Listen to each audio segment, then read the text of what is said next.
So if you want to learn Japanese 101 for beginners, coming from someone who started from zero to working in Tokyo in media in roughly about 2 years, for cheap if not free, and this is all easier than you think.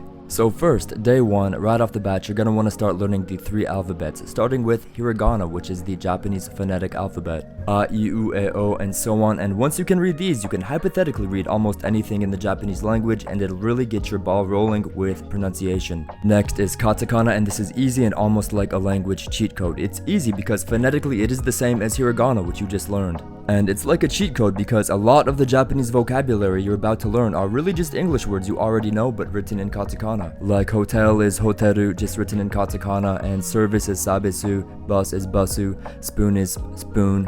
You get it, right?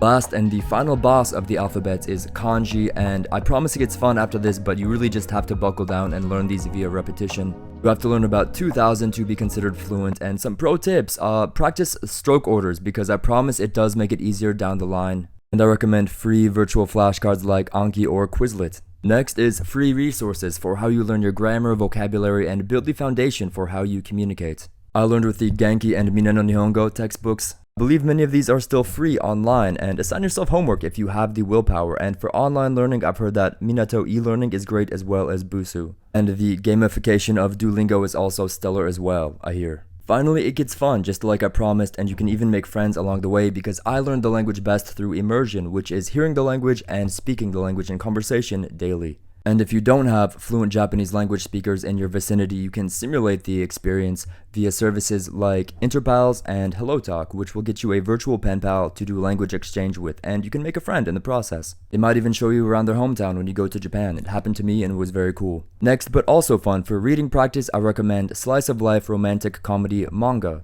because this will have furigana, which is the tiny hiragana you can see here by the kanji if you don't know the kanji, and I still don't know a lot of the kanji, to be honest. And it's like motivation too, because it's a cute story sometimes. And that brings me to my last and final point, motivation. You may likely lose motivation, sorry to say, a bit after you talk to that cute person from Japan or a bit after you finish that very motivational anime. But it's so important that you don't give up because the discipline and routine of persisting with language learning is really at the heart of getting fluent, I believe. So make it your routine to study a bit every day, no matter how you feel, and I promise it's so fun to finally go to Japan and speak to people in Japanese. And here's a better example of what furigana looks like, by the way, and ask me any questions you might have here. Yeah, it helps. Thanks.